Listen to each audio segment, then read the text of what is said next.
किशनगंज में नीतीश कुमार की party JDU को लगा बड़ा झटका। मास्टर मुजाहिद आलम ने दिया अपना इस्तीफा। किशनगंज में जनता दल यूनाइटेड को एक बड़ा झटका मिला है। पार्टी के जिला अध्यक्ष पूर्व विधायक मास्टर मुजाहिद आलम ने हाल ही में पार्टी से इस्तीफा दिया है। उनके इस्तीफे ने राजनीतिक गलियारों में हलचल मचा दी है।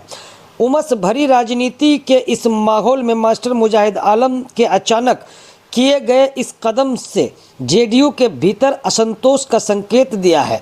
जानकारी के अनुसार मास्टर मुजाहिद आलम वक्फ संशोधन कानून को लेकर लंबे समय से नाराज चल रहे थे। उनका मानना था कि इस कानून के प्रभाव से समुदाय के अधिकारों पर खतरा पैदा हो रहा है। उन्होंने पार्टी के भीतर अपनी बात रखी, लेकिन जब उनकी बातों पर ध्यान नहीं दिया गया तो उन्होंने पार्टी छोड़ने का निर्णय लिया। इस्तीफे के बाद किशनगंज जेडीयू कार्यालय से पोस्टर भी हटा दिए गए। बीजेपी ने उसको सर्वसम्मति से उसको पार्लियामेंट में पास कराया था और अभी आप देखेंगे, आप पार्लियामेंट में भाषण सुन लीजिए।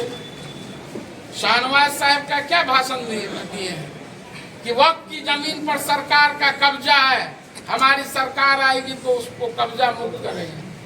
तो ये कब्जा मुक्त नहीं है, ये कब्जा करने की एक साजिश है। वक्फ एक मिनट सुन लीजिए। वक्फ पहले समझने कीजिए। लोग बोलते हैं हमारे रिज्जू जी पार्लियामेंट में वो ट्रस्ट और वक्फ का कंसेप्ट इस्लामिक है। प्रोफेट मोहम्मद सल्लल्लाहु अलैहि वसल्लम के बाद से ये चला आ रहा है। कोई भी अपनी संपत्ति को अपनी इच्छा अनुसार जो है वो दान करता है अल्लाह के नाम से।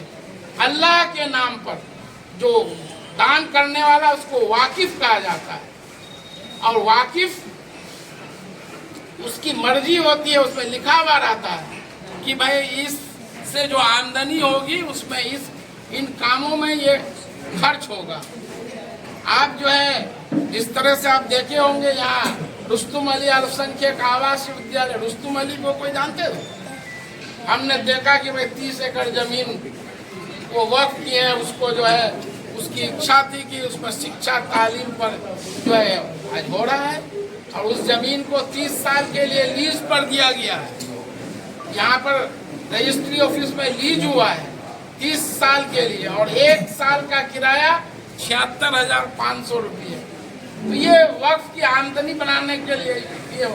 लेकिन आपका जो कानून है, आप बोल रहे हैं 5 साल तक प्रैक्टिसिंग मुस्लिम होना चाहिए, इसका क्या डिफिनेशन है? आप कैसे कहेंगे ये 5 साल तक मुसलमान प्रैक्टिस रहेगी? कोई औरतों को आप कैसे डिफाइन करेंगे? और संपत्ति आपकी है, ये कानून है। आपको राइट टू प्रॉपर्टी।